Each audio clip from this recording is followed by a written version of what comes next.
ओम शांति। आज 23 जून 2022। आज की ईश्वरी वाणी की मुख्य पंक्तियाँ हैं। मीठे बच्चे, यहाँ के करोड़ अरब तुम्हारे काम नहीं आने हैं, सब मिट्टी में मिल जाएगा। यहाँ के करोड़ अरब तुम्हारे काम नहीं आने हैं, सब मिट्टी में मिल जाएगा। इसलिए तुम अब सचखंड के लिए सच्ची कमाई करो। आज की वाणी से प्रश्न है, किस एक बात के कारण तुम ब्राह्मण देवताओं से भी ऊंच माने जाते हो? उत्तर है, हम ब्राह्मण अभी सर्व की रूहानी सेवा करते हैं। हम सभी आत्माओं का मिलन परमात्मा पिता से कराते हैं। ये पब्लिक सेवा देवताएं नहीं करते। वहाँ तो राजा रानी तथा प्रजा है। जो यहाँ का पुरुषार्थ किया है उसकी प्रालब्ध भोगते हैं, सेवा नहीं करते। इसलिए तुम सेवाधारी ब्राह्मण देवताओं से भी ऊंचे हो। ओम शांति। ये किसकी सभा लगी हुई है? जीव आत्माओं और परमात्मा की। जिनको शरीर है उनको कहा जाता है जीव आत्मा, वो मनुष्य हुए। और परमात्मा कहते हैं, जीव आत्माएं और परमात्मा अलग रहे बहुकाल।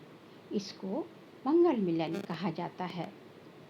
बच्चे जानते हैं, परम पिता परमात्मा को जीवात्मा नहीं कह सकते हैं, क्योंकि वो लोन लेते हैं, तन का आधार लेते हैं।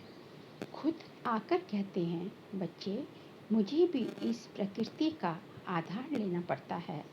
मैं गर्भ में तो जाता नहीं हूँ, मैं इसमें प्रवेश कर तुमको समझाता हूँ। तुम जीव आत्माओं को तो अपना अपना शरीर है, मेरा अपना शरीर नहीं है। तो ये न्यारी सभा हुई ना। ऐसे नहीं कि यहाँ कोई गुरु चेले व शिष्य बैठे हैं, नहीं, ये तो स्कूल है। ऐसे नहीं कि गुरु के पीछे गद्दी मिलनी है, गद्दी की बात नहीं। बच्चों को निश्चय है कि हमें कौन पढ़ाते हैं। बिगर निश्चय कोई भी नहीं आ सकता। जीव आत्माओं का वर्ण है ब्राह्मण वर्ण, क्योंकि ब्रह्मा द्वारा परमपिता परमात्मा रचना रचते हैं। तुम जानते हो, हम ब्राह्मण हैं, सबसे सर्वोत्तम, देवताओं से भी उत्तम। देवताएं कोई पब्लिक सेवा नहीं करते हैं। वहाँ तो यथा राजा रानी तथा प्रजा है। जो अपना पुरुषार्थ किया हुआ है उस अनुसार अपनी प्रालब्ध भोगते हैं। सेवा कोई नहीं करते, ब्राह्मण सेवा करते हैं। बच्चे जानते हैं, हम बेहद के पिता से हूबहू 5000 वर्ष पहले माफिक राजयोग सीख रहे हैं। तुम बच्चे ठहरे, यहाँ चेले चाटकी की बात नहीं। पापा घड़ी घड़ी बच्चे बच्चे कहकर समझाते हैं, तुम अभी आत्म अभिमानी बने हो। आत्मा अविनाशी है, शरीर विनाशी है। शरीर को कपड़ा कहा जाता है। ये मूत्र पलिती कपड़ा है, क्योंकि आत्मा आसुरी मत पर विकारों में जाती है, पतित बनती है। पावन और पतित अक्षर निकलता ही है विकार से। पाप कहते हैं, अब ज़्यादा पतित मत बनो। जो विकारों में चले आते हैं उनको फिर पतित कहा जाता है। अभी सब रावण की जंजीरों में फंसे हुए हैं, क्योंकि ये है रावण राज्य, क्योंकि सभी मनुष्य जो है अभी जो है विकारों के वशीभूत हैं। तो बाबा तुम्हें रावण राज्य से लिबरेट कर राम राज्य में ले जाते हैं। God father is liberator. कहते हैं, मैं सबको दुख से छुड़ाए वापस शांति धाम में ले जाता हूँ। वहाँ जाकर फिर नए सिर आए बच्चों को अपना पाठ रिपीट करना है। सतयुग में जाकर फिर नए सिरे से बच्चों को अपना पाठ रिपीट करना है। पहले पाठ रिपीट करना है देवताओं को, क्योंकि सतयुग त्रेता में तो देवी देवताओं का राज्य है ना, वही पहले थे। अब गोया ब्रह्मा द्वारा आदि सनातन देवी देवता धर्म की स्थापना होती है। कलयुग का विनाश सामने खड़ा है। बड़े अंधेरे में पड़े हैं। भल पदमपति करोड़पति हो गए हैं। रावण का बड़ा पॉम्प है, इसमें ही लक्ष्य ललचायमान हो गए हैं। रावण जो रावण है विकारों में इतना बड़ा पंप है, माया का इतना बड़ा पंप है कि सब विकारों के वशीभूत हो जाते हैं। सब इसमें अब आके किसी का अपने कर्मेंद्रियों पर कंट्रोल नहीं रहता, सब ललचा जाते हैं। बाबा समझाते हैं ये झूठी कमाई है जो सारी मिट्टी में मिल जाएगी, उनको हासिल कुछ भी नहीं होना है। तुम तो भविष्य 21 जन्मों के लिए बाबा से वर्षा लेने आए हो। ये है सचखंड के लिए सच्ची कमाई, सबको वापस जाना ही है। सबकी वानप्रस्थ अवस्था है, सबकी वाणी से परे जाने की अवस्था है, क्योंकि सभी आत्माओं को कहाँ जाना है? निर्वाण धाम, अपने मुक्ति धाम जाना है। इसलिए सबकी वाणी से परे अर्थात वानप्रस्थ अवस्था है। बाबा कहते हैं सबका सद्गति दाता सतगुरु मैं हूँ। साधुओं का, पतितों का, सबका उद्धार मैं करता हूँ। छोटे बच्चों को भी सिखाया जाता है कि शिव बाबा को याद करो, बाकी और सब चित्र आदि उड़ा दो। एक शिव बाबा दूसरा ना कोई। आगे बाबा कहते हैं तुम जानते हो हम अपने परम पिता से फिर से बेहद सुख का वर्षा लेने आए हैं। हत के पिता से हत का वर्षा तो जन्म जन्मांतर लिया है। जो माता पिता हमें जन्म देते हैं उनसे तो हमने हत का वर्षा जन्म जन्मांतर लिया है। अब एक जन्म में संगम युग पर अभी वर्तमान समय हम अपने बेहद के पिता परम पिता परमात्मा शिव से बेहद का वर्षा अर्थात स्वर्ग की बादशाही लेते हैं। रावण के आसुरी मत पर पतित बनते आए मनुष्य इन बातों को समझते नहीं हैं। रावण को जलाते हैं तो जलकर खत्म हो जाना रावण को जलाते हैं तो जलकर खत्म हो जाना चाहिए ना। मनुष्य को जलाते हैं तो उनका नाम रूप सब खत्म हो जाता है। रावण का नाम रूप तो गुम होता ही नहीं, फिर जलाते रहते हैं। रावण तो जितना एक साल जितना बड़ा रावण बनाया दशहरे के लिए, उससे बड़ा रावण अगले साल बनाते हैं रावण की पुतली। इसका मतलब रावण तो हर पल पल बढ़ता ही जा रहा है, क्योंकि विकारों की प्रधानता होती जा रही है। विकारों का पूरा आधिपत्य पूरी तरह तमो प्रधान ये सृष्टि हो गई है।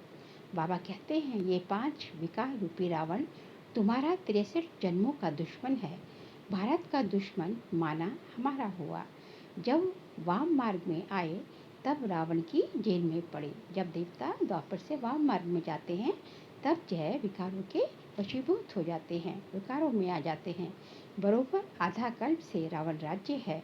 रावण जलता ही नहीं, मरता ही नहीं। अभी तुम जानते हो रावण के राज्य में हम बहुत दुखी हुए हैं। सुख और दुख का ये खेल है। गाया भी जाता है माया से हारे हार, माया से जीते जीत। अब माया को जीत कर हम फिर राम राज्य लेते हैं। राम सीता का राज्य तो त्रेता में है, सतयुग में है लक्ष्मी नारायण का राज्य। वहाँ तो है ही आदि सनातन देवी देवता धर्म। उनको ईश्वरीय राज्य कहेंगे जो भगवान ने स्थापन किया।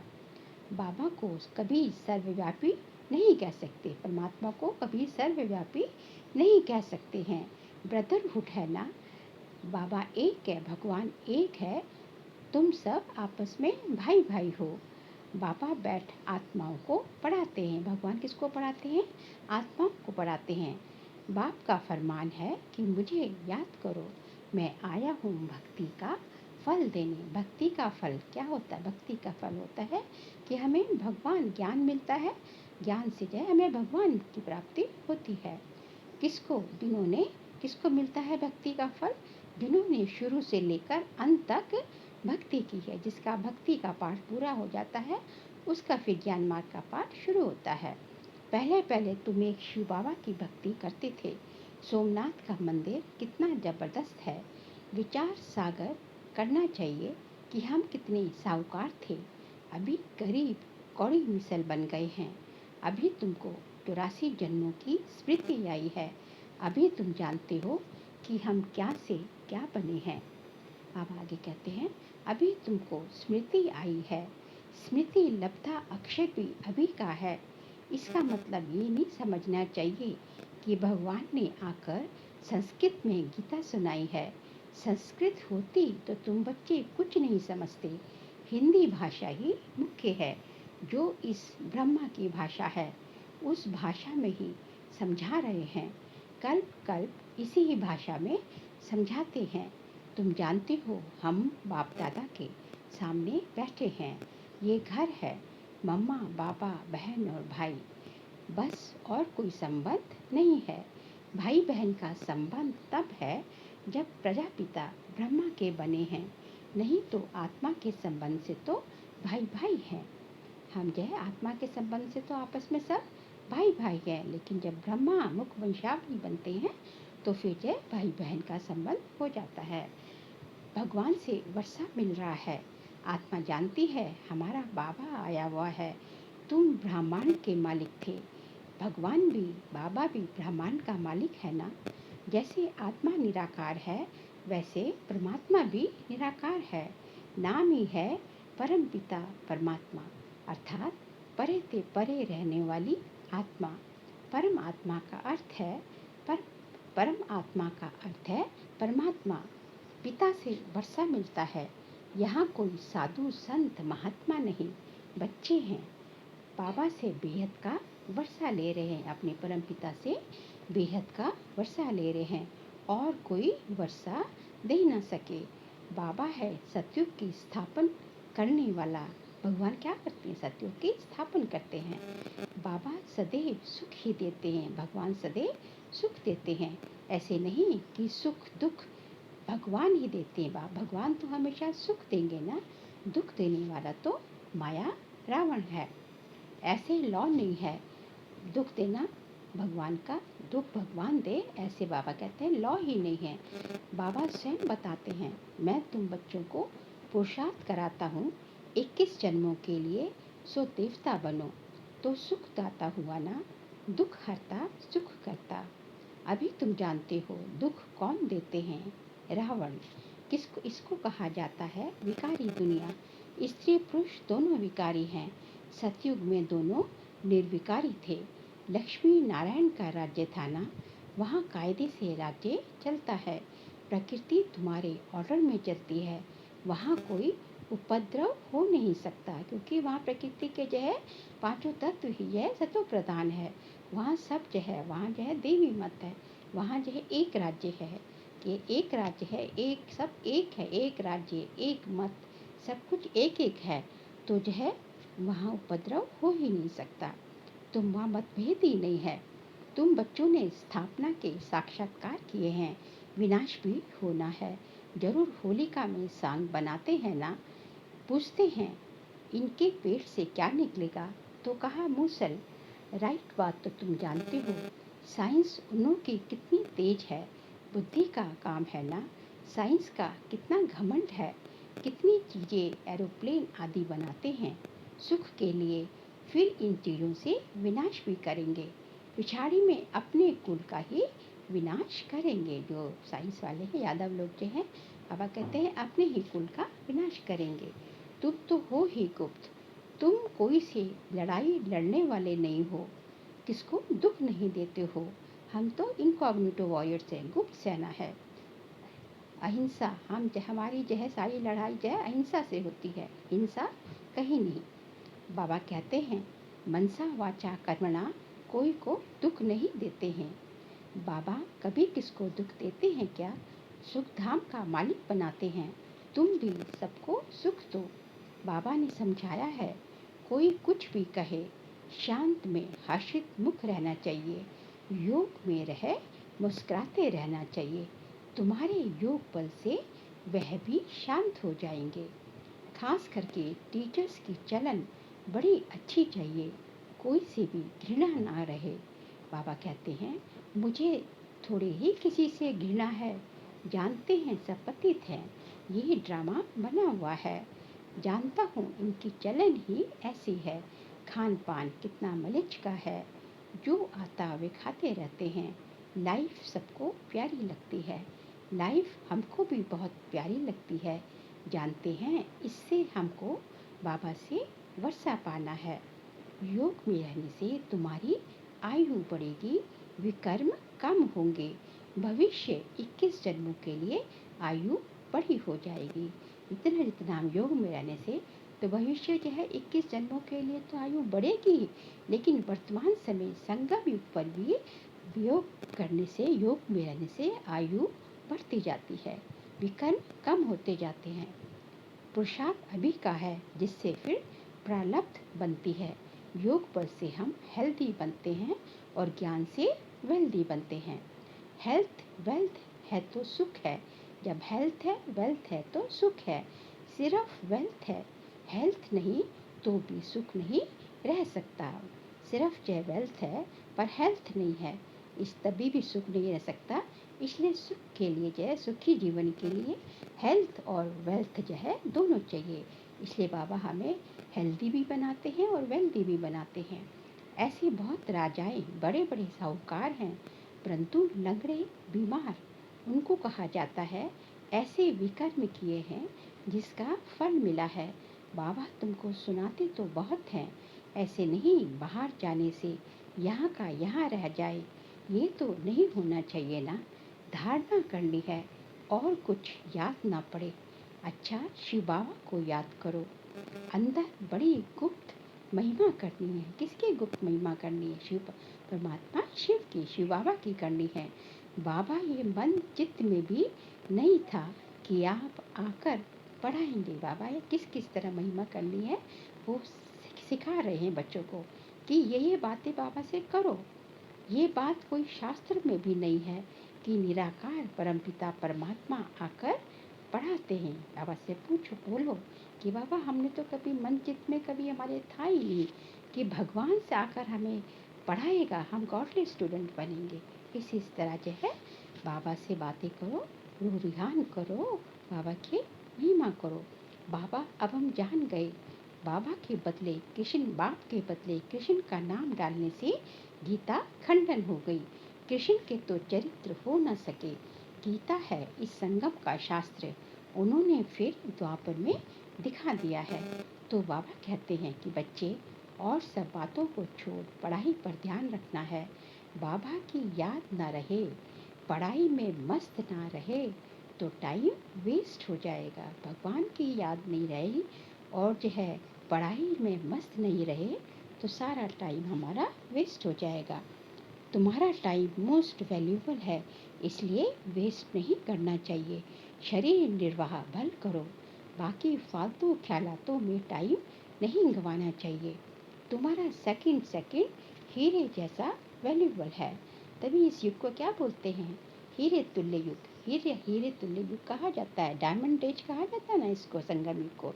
बाबा कहते हैं मन मना भव, बस यही वही टाइम फायदे वाला है, बाकी टाइम वेस्ट जाता है। चार्ट रखो कि हम कितना समय वेस्ट गवाते हैं। अक्षर ही एक है मन मना भव। आधा कल्प जीवन मुक्ति थी, फिर आधा कल्प जीवन बंध में आए। सतो प्रधान सतो रजो तमो में आए, फिर हम जीवन मुक्त बन रहे हैं। अभी संगम पर हम जीवन मुक्त बन रहे हैं। बनाने वाला है भगवान। सबको जीवन मुक्ति मिलती है अपने अपने धर्म अनुसार। पहले पहले सुख देखेंगे फिर दुख।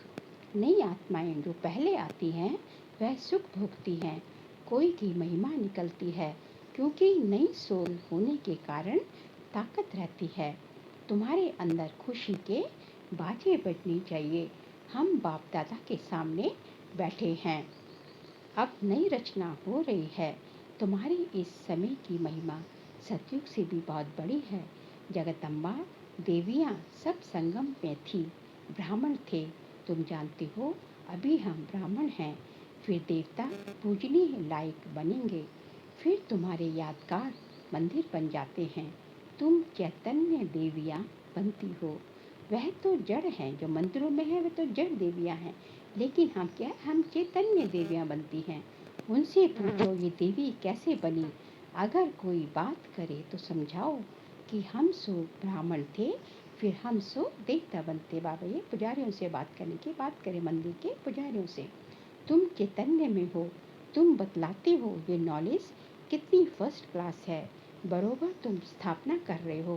बच्चे कहते हैं, बाबा हम लक्ष्मी नारायण से कम पद नहीं लेंगे, हम तो पूरा वर्षा लेंगे।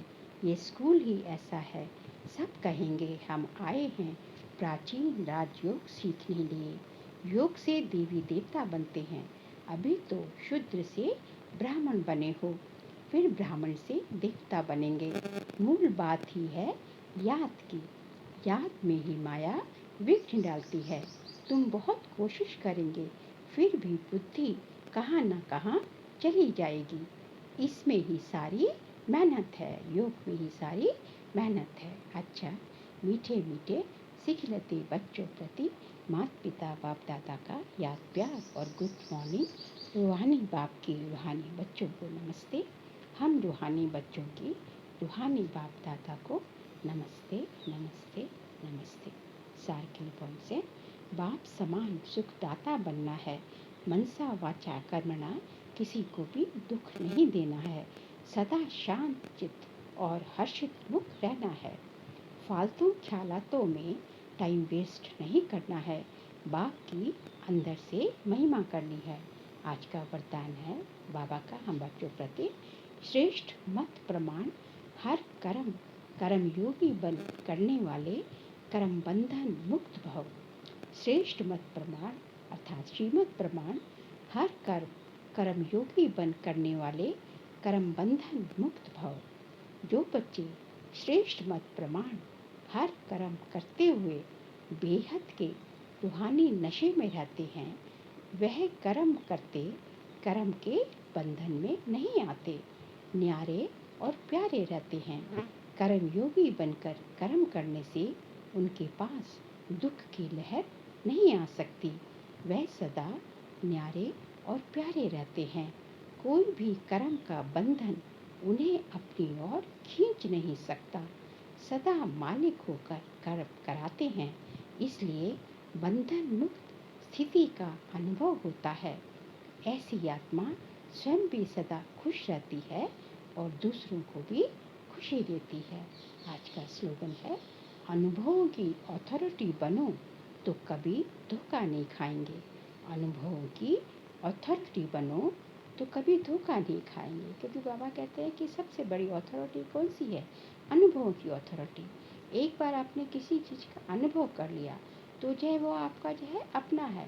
आपने उसको जो उस पल को जो है अपने जीवन में ज्ञान के उस पॉइंट को अपने जीवन में यूज़ करके उसको अपना बना लिया है। अब दुनिया लाख करे, लेकिन वो जो है आप जो है आपने उसको जो है आपने उसका रस चख लिया है, उस ज्ञान के उस पॉइंट को यूज़ करके उसको जो है अपना बना लिया है, तो उसका टेस्ट कर लिया है, तो वो कभी आप जो है उसको जो है फिर आप किसी से भी कभी जो है धोखा नहीं खा सकते, आप किसी के भी उसमें नहीं आ सकते, क्योंकि आपके पास अनुभवों की अथॉरिटी का खजाना है। और समय प्रति समय जो है आप उनको जो है अपने जीवन में जो है उतनी जितनी बार आप उनको जो है अपने मन में मनन करेंगे, सोचे अपने मन में लाएंगे, तो जो है आप जो है परखने की शक्ति आपकी जो है किसी को भी परखने की शक्ति बढ़ती जाएगी। और जैसा जैसा परखने की शक्ति बढ़ती जाती है तो ऑटोमेटिकली निर्णय करने की शक्ति और सब सभी शक्तियों का इजाफा होता जाता है। इसलिए आप जो है कभी भी किसी से धोखा नहीं खा सकते। अच्छा, ओम शांति।